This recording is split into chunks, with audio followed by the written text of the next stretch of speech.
BCCI अगर ये plan कर रहा है कि जी हम श्रीलंका शिफ्ट करते हैं, इसको बिला वजह का हीरो बना हुआ है। इतने सारे कियोस में हम चैंपियंस ट्रॉफी होस्ट करने वाले हैं और हम कहते हैं जी इंडिया आके खेले। कैसे इतने कियोस में हम दूसरे मुल्कों को बुलाएं और एक और कियोस शामिल करें? सुशील पंडित जी की बोली गोली साथ में चलेगी नहीं और इसी वजह से सवाल ही नहीं उठता कि पाकिस्तान में जाकर भारतीय क्रिकेट टीम क्रिकेट खेले। बहुत मैं मुबारकबाद देता हूं बीसीसीआई को, वेल डन। जो तुम उम्मीदें लग रखे हो ना कि अमित शाह जी तुम्हें अलाउ करेंगे, तुम कभी मिले नहीं अमित शाह जी से। तुम जिस दिन मिल लोगे तुम्हारा गला सूख जाएगा पूरी 25 करोड़ कौम का। वो आदमी इतना खतरनाक है को, चाहे इंडिया के लोग हैं चाहे पाकिस्तान के लोग हैं, उन सबको ये पता है कि बीसीसीआई गलत कर रहा है, एसीसी गलत कर रहा है, ये जो सोच करना चाह रहे हैं वो गलत हो रहा है। तो उनको पकड़ाओ। मैं आपसे कह रहा हूं ये चैंपियन ट्रॉफी से पहले ड्रामा लगा देंगे कि नहीं जी हमें गवर्नमेंट ने मना कर दिया। तो है ना कि इसी प्लान पे चलेंगे, पाकिस्तान में ही पूरी चैंपियंस ट्रॉफी होगी। आए दिन ऐसी चीजें निकलती रहती हैं कि कश्मीर में ये हो गया, इधर कुछ हो गया, उधर कुछ हो गया, लेकिन उसके जब पाकिस्तान की हुकूमत मांगती है उसकी सबूत, तो इतनी कोई डोजियर या कोई ऐसी प्रॉपर चीज नहीं मिलती पाकिस्तान को। कोई बात नहीं, अब हम तुम्हें सबूत नहीं देंगे। अब तुम्हारी छितर परेड हो रही है बेटा। आगे भी आएगा। आपको देखें, अगर आपने उनको बिग 3 में शामिल किया था तो फिर जो एमओयू साइन किया उस पर एज इट इज़ अमल होना चाहिए था। जो आपकी 7-8 उनके साथ बायलैटरल सीरीज है उनमें से एक भी नहीं हुई, ठीक है। उसके बाद क्या हुआ? फिर उसके बाद एशिया कप हुआ। एशिया कप ने उनको नहीं, जो हमने जाना था वो वाली हुई, जो उन्होंने आना था वो वाली नहीं आए। हाँ। फिर उसके बाद एशिया कप हुआ। एशिया कप पे क्या होना चाहिए था? कम से कम हमारा ये मुतालबा तो वो मानते कि एशियाई कप भी पाकिस्तान में अगर 1-2 इंडिया मैचेस खेल जाते, अगर हमने इतना बड़ा उनको फेवर दिया था आईसीसी में, मगर उन्होंने रिफ्यूज कर दिया। फिर हमने एक नया उनको एक नई चीज उनको पकड़ा दी उनके हाथ में कि जी आप हाइब्रिड मॉडल के तहत आप श्रीलंका में खेलें, हमें कोई इतराज नहीं है, आपने हाइब्रिड मॉडल दे दिया। तो उनको अब ये जो चैंपियन ट्रॉफी है उसमें भी उनको बहाना मिल जाएगा। वो कहेंगे जी हमारा हाइब्रिड मॉडल हमें दे दें, हम श्रीलंका में या बांग्लादेश में एक मैच खेल लेंगे, हम पाकिस्तान नहीं आएंगे। फिर मैं उसी तरफ आती हूँ। हमने कहाँ स्टैंड लिया? हमने भी तो स्टैंड नहीं लिया ना। क्या पाकिस्तान क्रिकेट बोर्ड ने वो गट्स दिखाए? क्या पाकिस्तान क्रिकेट बोर्ड ने कहा okay thank you very much, Asia cup hybrid नहीं करवा रहे हम, और अगर इंडिया यहाँ आके नहीं खेलता तो या तो इंडिया ना खेले या हम नहीं खेलेंगे? हम भी तो झुक गए। तुम्हारा इतनी कढ़ाई खाली, मुंह पे मल्ली, बिरयानी मुंह पे मल्ली, सर पे मल लिया अपना, पता नहीं दुम्बा शुम्बा क्या, फिर उसके बाद नींद आती है। उस आजम खान को देखो, मैं बता रहा हूं, आजम खान को तुम कश्मीर के अंदर रोल कर दो, पता लगा तुमने कश्मीर फतेह कर लिया, वही करेगा गजवा हिंद तुम्हारे लिए। 350 टन का टैंक है पूरा आजम खान। ये तो तुम्हारी टीम के हाल है और ब्लेम कर रही है इंडिया को। बहुत मैं मुबारकबाद देता हूं बीसीसीआई को, वेल डन। जैसा वेल डन। अच्छा, एक और चीज मैं बता दूं, पाकिस्तानी टीवी वाले क्या डिस्कस हम बात कर सकते हैं इंडिया से। देखिए जय शाह जो है, मैं बता रहा हूं दोस्तों आपको, पाकिस्तानियों का इतना बेड़ा गर्क है। जय शाह जो है वो आईसीसी का चेयरमैन बनना चाहता है और पाकिस्तान के पास भी वोट है। तो पाकिस्तान की शायद डील चल रही है कुछ कि हम तुम्हें चेयरमैन बनवा देंगे अपना एक वोट देके, तुम अपनी टीम पाकिस्तान। हमारे यहां वो रस्म नहीं है कि देश को बेचो अपने फायदे के लिए, वो भारत में नहीं होता, ये पाकिस्तान में होता है। सारे के सारे गद्दार के बच्चे पाकिस्तान में पैदा होते हैं, ठीक है। तुम्हारे जर्नल और तुम्हारे बड़े बड़े लोग जो बेच देते हैं अपने मुल्क को पैसे के लिए। मैं ये नहीं कह रहा कि जयशाह परफेक्ट है, जयशाह में 10 कमियां होंगी, 10 कमियां होंगी जयशाह में, लेकिन वो मुल्क नहीं बेचता आदमी तुम्हारी तरह। तुमने क्या सोचा पाकिस्तानी है वो? ये पाकिस्तानी टीवी पे डिस्कस हम बात कर सकते हैं, कुछ बातें चल भी रही हैं, ये अपने मन से भी झूठ भी बोल देते हैं खुद कि बातें चल भी रही हैं कि जय शाह चेयरमैन बनना चाहता है आईसीसी का। तो जब उसमें वोटिंग होगी तो पाकिस्तान उसके फेवर में वोट दे देगा, तो चेयरमैन बन जाएगा। और बैक एंड पे डील ये हुई है कि वो चेयरमैन बन जाएगा और वो इंडिया को। आपको लगता है कि जय शाह इस पोजीशन में है कि इंडियन क्रिकेट टीम पाकिस्तान जाए कि ना जाए? तो जय शाह जो है ना, जय शाह के एक्चुअली वालिद साहब का नाम अमित शाह है और वो भारत के होम मिनिस्टर हैं। तो वो अलाउ करेंगे, फिर चले जाएगा, वो अपने अबू जान से बोलेगा अबू। एक तो उनका नाम अमित शाह है, अमित शाह नहीं है, ठीक है। और मैं एक और बात बताऊं, जो तुम उम्मीदें लग रखे हो ना कि अमित शाह जी तुम्हें अलाउ करेंगे, तुम कभी मिले नहीं अमित शाह जी से। तुम जिस दिन मिल लोगे तुम्हारा गला सूख जाएगा पूरी 25 करोड़ कौम का। वो आदमी इतना खतरनाक है।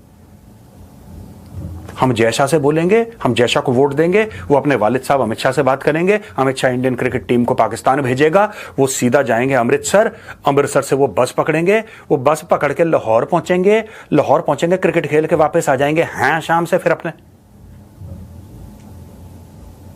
बंद करो मदरसे, ये इंसान के बच्चे बनो, स्कूल में पढ़ो, मैथ्स और साइंस और इंग्लिश पढ़ो और अपनी कौमी जबान उर्दू पढ़ो, अच्छी अच्छी चीजें पढ़ो। पता नहीं ये क्या ये परियां और फ्लाइंग कारपेट के बारे में तुम्हारे मौलवी मौलाना तुम्हें पढ़ाते हैं, तभी ऐसे पागल पैदा हो रहे हैं वहां पे जो टेलीविजन में जाके ऐसी उल्टी सीधी बात है। कांग्रेचुलेशंस बीसीसीआई, वेल डन, शाबाश।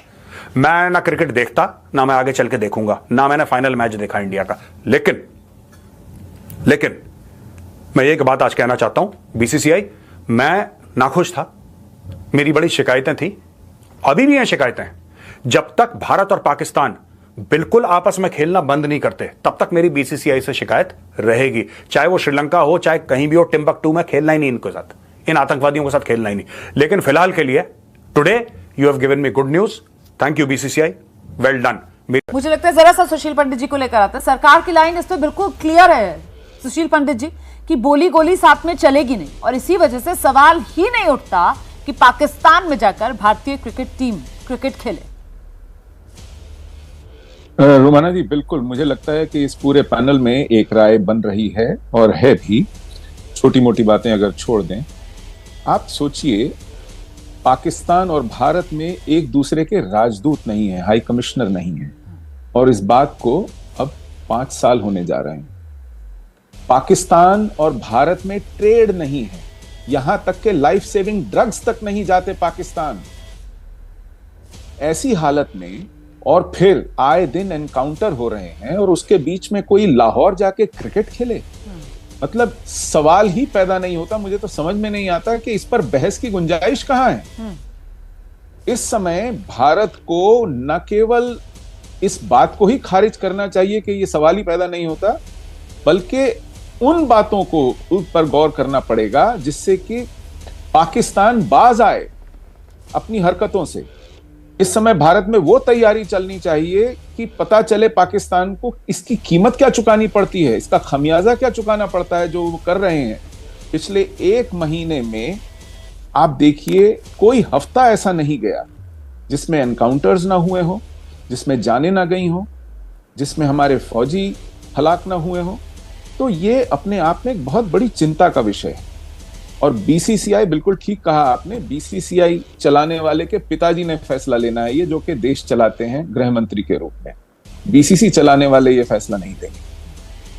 आपने जो कहा ना सर कि इसकी गुंजाइश ही कैसे बनी, दरअसल वो तैयारियां वहां पाकिस्तान में पीसीबी कर रहा है। आरजू काज़मी बताएंगी बेहतर तरीके से। मतलब पीसीबी जो है वो लगता है मुझे अपनी किसी दुनिया में रह रहा है। एलिसन वंडरलैंड टाइप्स उनकी सोच कुछ यहाँ पर निकल कर आ रही है।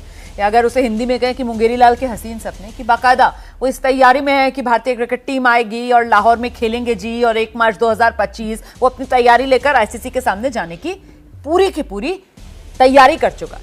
आरजू काज़मी, किस दुनिया में पीसीबी?